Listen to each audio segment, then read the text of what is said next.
ہاں ہاں رہے مدینہ ہے، ہائے غافل ذرا تو جا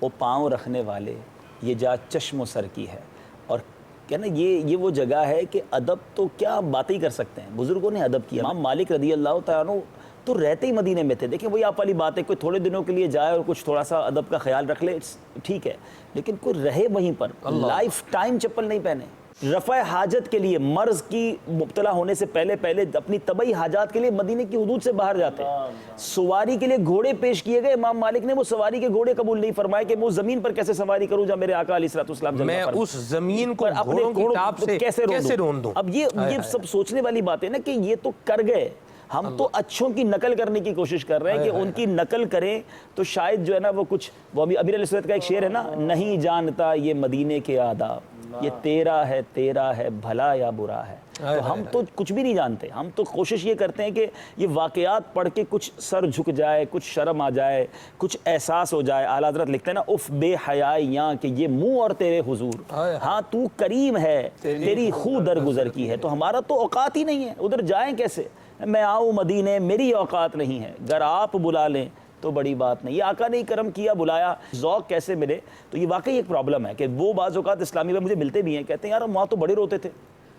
مدینے جانے کے لیے، یہاں کے آنسو ہی نہیں نکل رہے، یہاں کے وہ کیفیت ہی نہیں بن رہی۔ تو اس کے لیے بھی علماء نے لکھا کہ وہاں جا کر مدینے میں جا کر فضائل مدینہ پڑھے، کہ میں آ کدھر گیا، میری اوقات تھی جو میں ادھر آ گیا، یہاں یہ بھی آئے تھے انہوں نے یوں گزارا، یہاں یہ آئے تھے۔ عرفات میں جائے تو عرفات کے فضائل پڑھے، مینا میں جائے تو مینا کے واقعات پڑھے۔ تو مدینے شریف میں جب، اور میں ایک مشورہ دوں گا، بہت لطف آئے گا، کبھی زندگی میں موقع ملے، اللہ بار بار مدینے کی حاضری دے، اگر مدینے شریف جائیں اور اگر آپ کے پاس ایسی کوئی ٹیبلٹ وغیرہ یا کوئی موبائل میں آپ کے پاس کتابیں ہونا،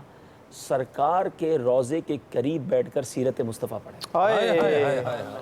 یقین کریں، آپ یقین کریں، آپ کی آنکھیں آنسو بہائیں گی نا۔ میں ایک بار مفتی قاسم صاحب کے ساتھ ہم مدینہ شریف میں تھے، تو مفتی صاحب نے کمال کیا۔ ہم کیا کرتے تھے، حج پہ تھے، تو ہم نے ایک وقت طے کیا تھا کہ ساری اپنی اپنی عبادت یا حاضری دے کر رات 3 بجے یا 2:30 بجے کا وقت ہم نے طے کیا تھا، ہم سرکار کے قدموں میں باب جبریل کے باہر ملیں گے، تھوڑی دیر بیٹھیں گے پھر گھر جائیں گے۔ تو جب ہم بیٹھتے تھے نا تو مفتی صاحب نے روزانہ کا ایک ٹاپک چھیڑ دینا ہوتا تھا، آدھے گھنٹے کی وہ نشست ہوتی ہے، ہم 3 اسلامی، میں مفتی صاحب اور ہم دو، اور مفتی صاحب کا ایک جملہ جو ہے نا، میں جب جاتا ہوں نا، میں کئی بار بیان بھی کیا اور ادھر لگ گیا، کہتے ہیں عبدالحبیب یہی کوئی جگہ ہوگی جہاں جبریل امین آیتیں لے کر آتے تھے، یہ قرآن کے نزول کی جگہ،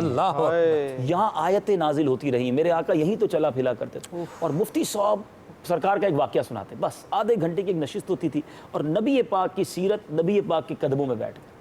میں نے کئی بار کوشش کی، کتابیں تو ماشاءاللہ اویلیبل ہیں، تو آپ کسی بھی ایک چیپٹر کو اٹھا لیں اور میرے آقا کی باتیں، آقا کے، اور سورہ حجرات پڑھیں، حجرہ مقدسہ کے پاس بیٹھ کر آپ سورہ حجرات پڑھ لیں، تو قرآن نے کیا کہا نبی پاک کے آداب کے بارے میں، علماء نے سیرت مصطفیٰ کیا لکھی، تو ذوق اور پھر کلام ماشاءاللہ۔ اللہ، میں آپ نعت خوانوں کو بہت کبھی کبھی رشک آتا ہے ان لوگوں پر، یقین کریں، جب میں نعت خوانوں کی نعتیں گاڑی میں سنتا ہوں یا دیکھتا ہوں لوگ سن رہے ہوتے ہیں، ہیڈ فون لگا کر سن رہے ہوتے ہیں، میں نے کہا یار یہ نعت خواں کتنے خوش نصیب ہیں یار، یہ پتہ نہیں کدھر ہیں دنیا میں، ان کی آواز روزانہ لوگ سرکار کے روضے پر سن رہے ہیں، مراہ مدینہ میں سن رہے ہیں، ان کی نعتیں سن کر لوگ رو رہے ہیں، تو آپ لوگ تو خوش نصیب ہو، اور ماشاءاللہ یہ سرکار کی وہ بلبلیں ہیں، نبی پاک کی مدح کرنے والی کے، ان کے نغمے جو ہیں ماشاءاللہ